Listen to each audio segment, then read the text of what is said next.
Aduoko ne Nyasaye maduong' erokamano mochiwo thuolo mondo awuoye wachne.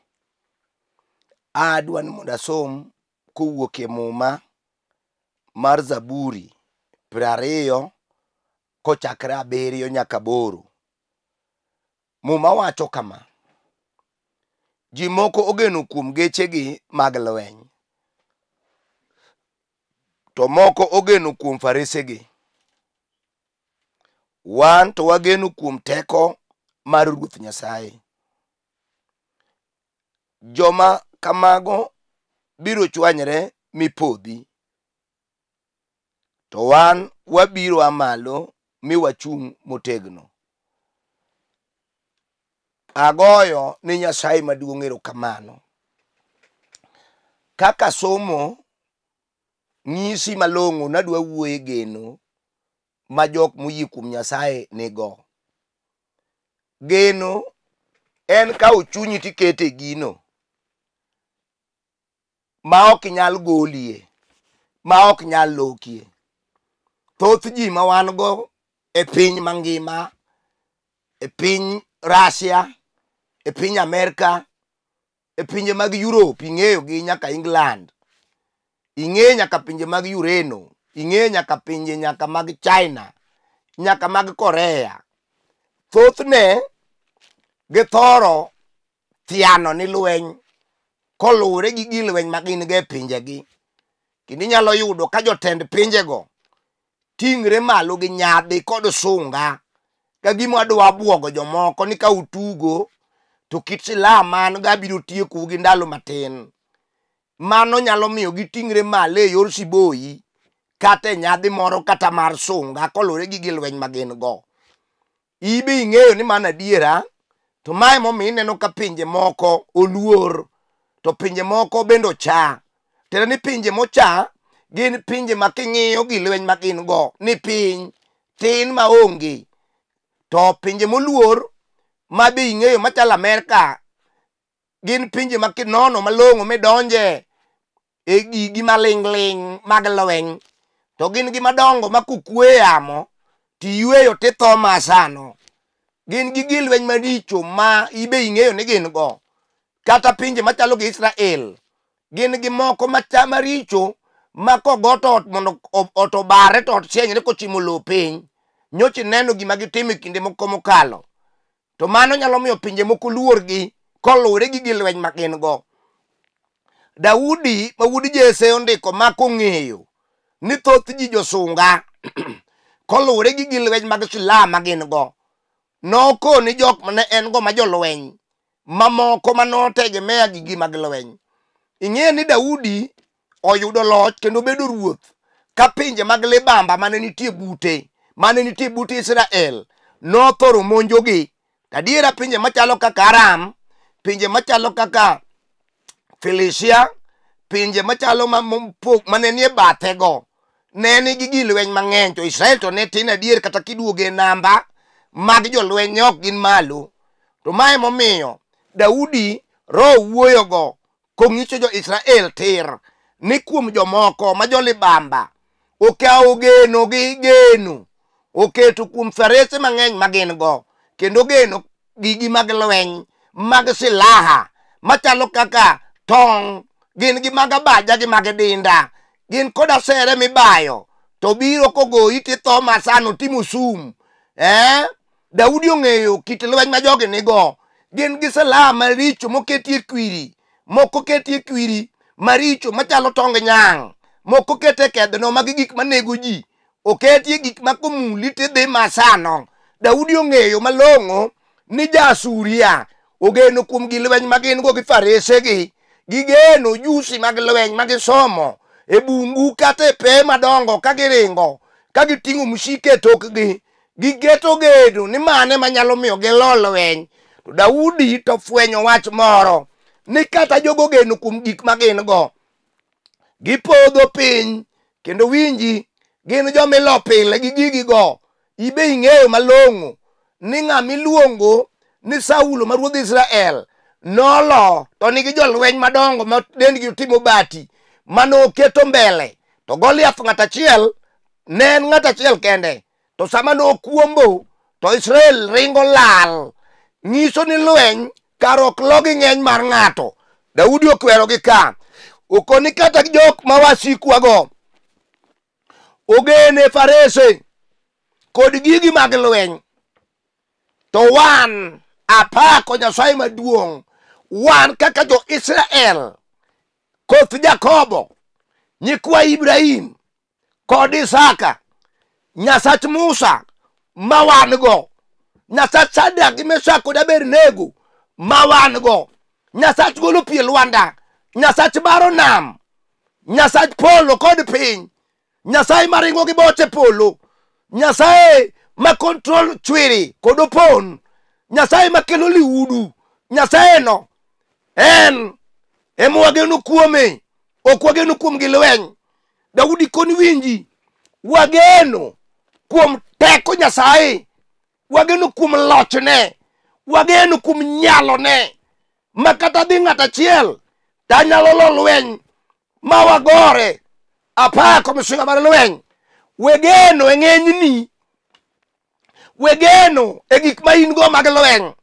Nitie jomoko ma kiwuoyogo to neno ajuoke momaka boro, mamoko ni e pinje mag Sembiwanga Tanzania, moko ni e pinje Sukuma Kenya ka, bomako moko makueni gi Machakos, ma luo to sedhiye te.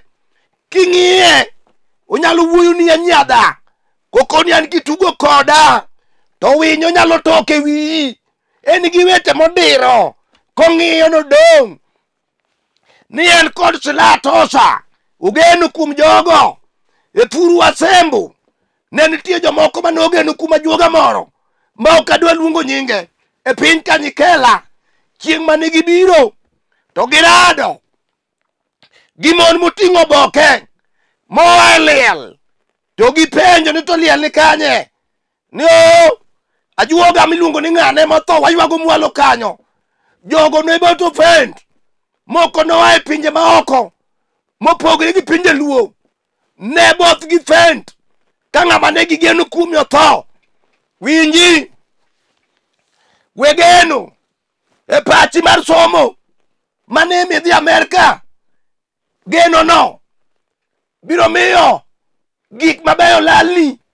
Waseneno jo digri, moko mosomo injinia, osomo law, moko somo medicine, oduogo ninde mitaro, kuong mimadhe kor gweng', orane dhoge olokre makwar, kisungu to dhumo, loka Amerika ong'eyo te. To ere geno, to koro ere kata ka janyuol nene ang'o joma noingo manoseyombo koduogo kore matodhe mitaro, titere nindo ganguro kod diek kata oto onge go. Ato koro ere geno, duong' gi pak kod loch gi teko odog ni Yesu Ja-Nazareth. Thoth ji mang'eny kata e Thurwa gigeno kuom nyithindgi. En kigo kode mbaka, to kata mbaka moko chimo nyithindo, to sema kelo wach nyithinde ni wach mweno wuode ma Amerika nyocha wacho na odwa ni joma ni kanyo ng'e ni wuode na Amerika. Kosiko kogeno kuom nyige mamoko tiyo offices madongo mag sirikal. Omera wa wacho ni wegeno kuom nyithindo minyuolo. Lok wang'i, gen kuom jal momiyo gi tije madongo go, gen kuom jal momiyo gi muya, gen kuom jal momiyo gi dhi Amerika ma giduogo. Jalno ema kigeno kuome, to ngima nyithindo go Jehova Nyasaye biro rito ka onge ywak, to onge tho, to onge dera, nyak kod maendeleo emibiro nene dalani. Duong' kod page loch gi teko odog ni simba mar dhod Juda. Apako Yesu Simba, apako Ja-Nazareth.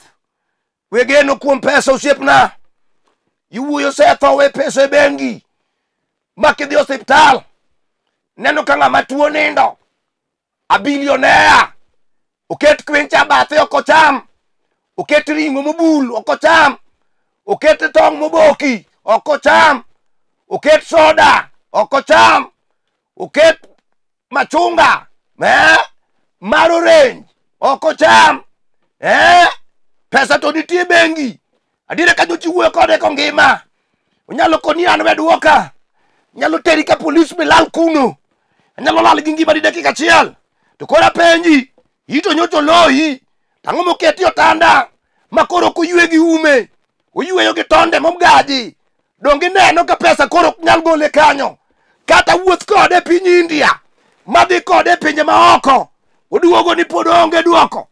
Ng'amo geno kuom Nyasaye, Jehova ma Nyasachwa, dogo jakore, Ezekia mar ruoth, nogeno kuom Nyasaye, sama noninde e kitanda mar midekre, ka pache oseneno tho.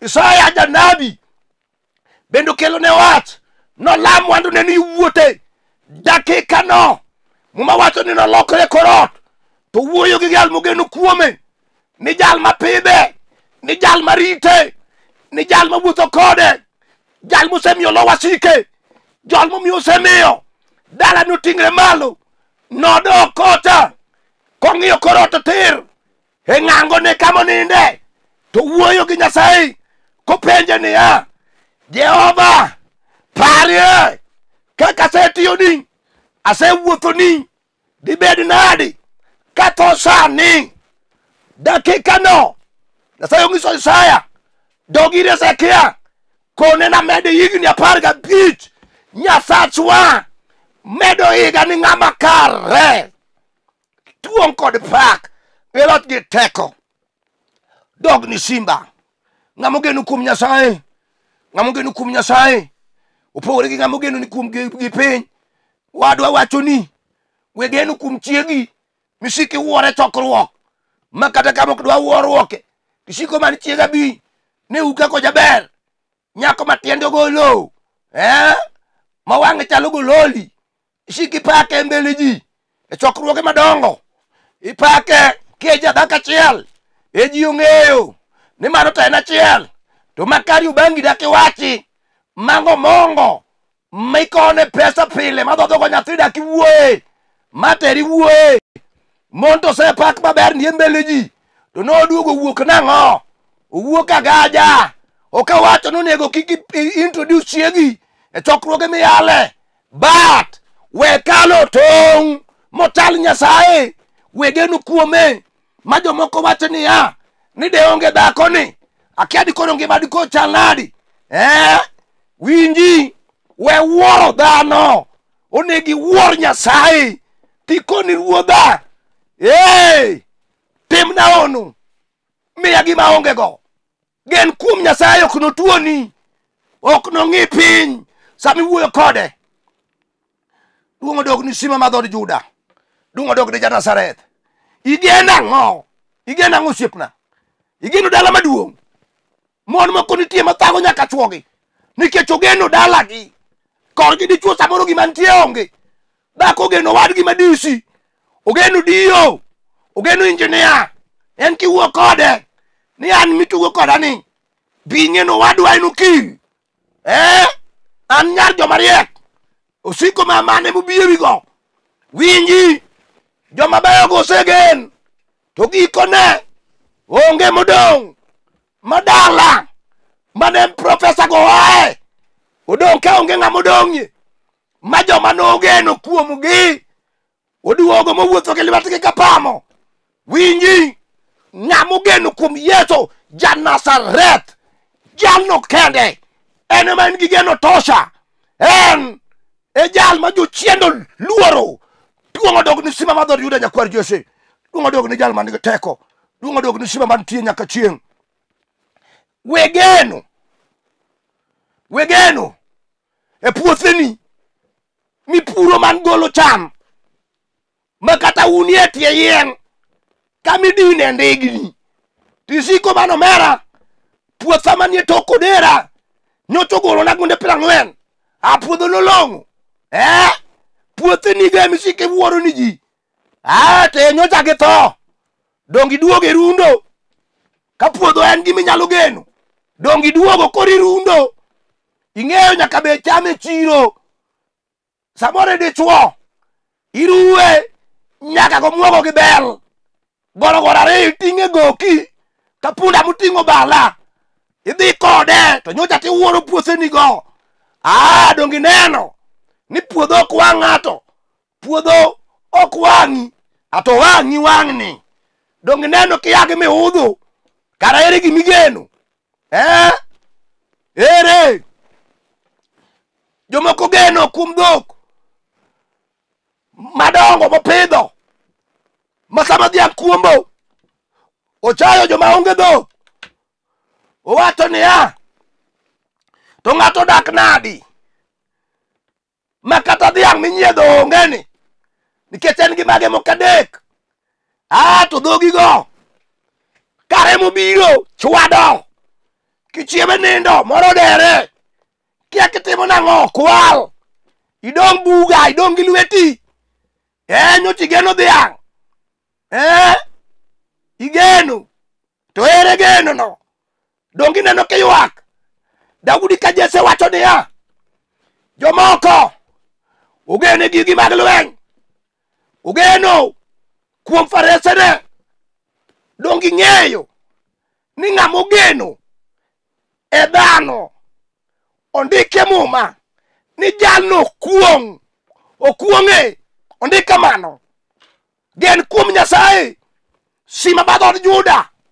Daudi ka Jesse okone jo-Israel kata ne useweye molou gi jolibamba ma Goliath obet kuomu.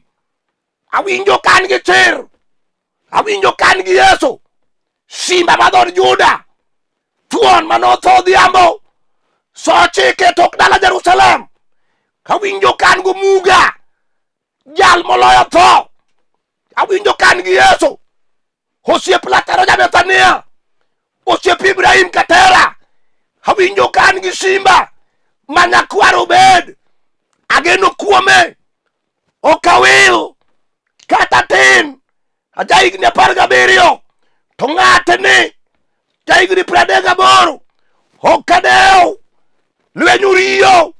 Awinjo ka polo odok kora to Nyasaye ni e iya, ondik ni jal mani e iya duong' molo jal mani oko. Daudi nogeno kuom Nyasaye sama lweny noriyo. Daudi notiyo gi kidi kod orujre gima yom moloyo kuom nego ng'ama tek moloyo ji. Duong' odog ni simba ma dhod Juda, duong' odog ni Ja-Nazareth, duong' odog ni jal manutie. Daudi nogeno kuom ruoth. Goliath noninde bade, oninde rembe. Jal mogeno kuom Nyasaye lo wasigu kata gibi ka giting're 30 kata gin wasigu mag kong'o mag ura mag dera madalahu morano chuori to rano nyithindi madho te. Yesu kigeno kuome obiro pudho oko. Bing'eyo gimomiyo Yesu kanie Kalvari nowir dhoge kong'o bondo jomichieno kod kong'o we. Ing'e gimomiyo Yesu Ja-Nazareth nochwadi mondo jomogeno kuome ochangi. Aduong' odog ni simba ma dhod Juda. Kinde moro an e piny Kochia, wawuothe gweng' do to do, wayalo injili to wadonje dala jaduong' moro ma nyathine ne lwar piny ndulme. To kowadonjo kama mondo walem to walemo to dakika no kwakoni ni jaduong' ochogi piny mondo lamni. Ukono ndiki ni gochongi piny ni Nyasaye kende. Kanyo be wakalo uchopo dakika mogik wawacho ne ere wat ma in go madwa lamni e dala nika. Ukono onge wat, lamna lama ni kwe, lama ni kwe.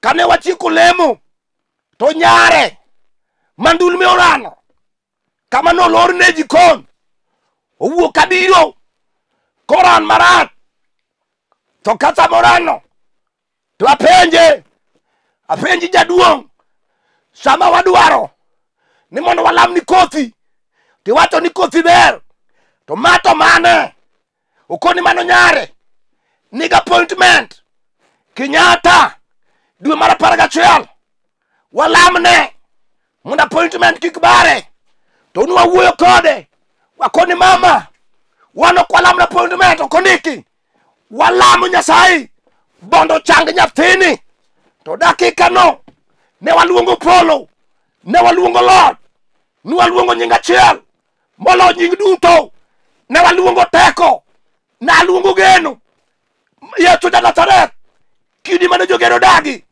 jal ma duonde wuok aora jal ma nangane duong jal ma teko ne odakie nyinge sama no luongo Yesu abiriyo sabiyo dichieng ni waneno nyako cha kagino pudho lwaro piny chieng ono to chiende no wuoyo nyako no nobedo mangima sama no chopo tieno ne nyako no bire chokruok mukawo microphone kapate ler mopako gi Yesu chino lamo Nyasaye koneno ono maduong an gi mang'eyo ni Yesu da Nazareth en ye daktari mar dakteche gimotamo daktari kel ni Yesu biro chango tuongo dogo ni sima madhor Juda tuongo dogo ni kingi mar lweny erokamano Nyasach nyiseche igene ang'o apenji minwa igene din mileme maduong mabiro iki gi sanduku mar bei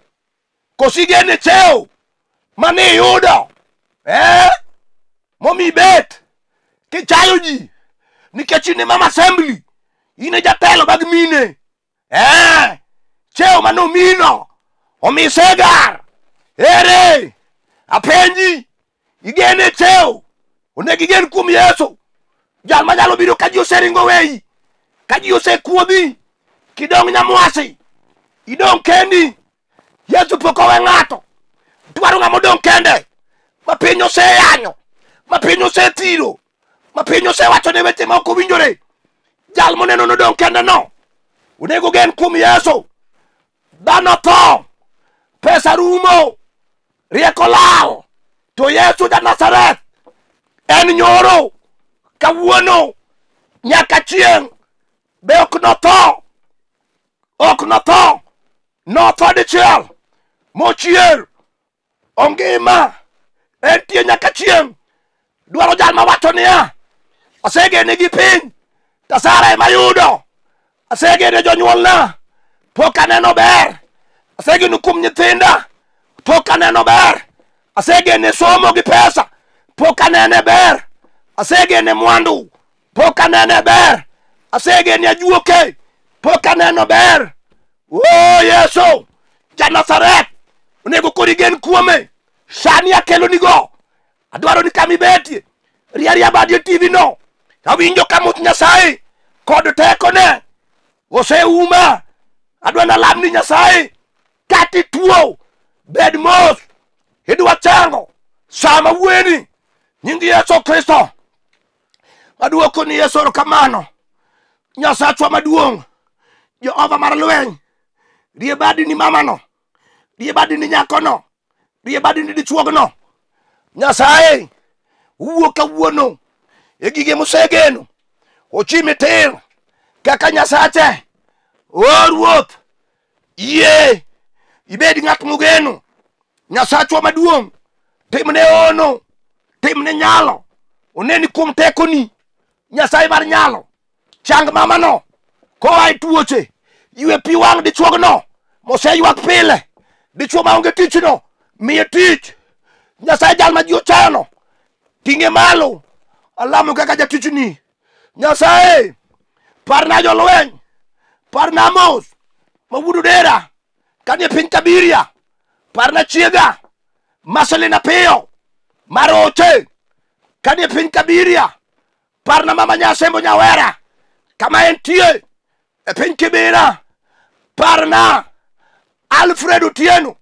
mawuod Game kanie the finished work at Calvary Kibera kanyo parna jatich Nyasaye Shadrach Otieno mawuod Game kanie Kibera kanyo e the finished work at Calvary Nyasaye maduong parna Kelvin Odhiambo katiyo tichni Kibera kanyo e the finished work at Calvary chung'na gi dichuogno Nyasaye mar yuoro.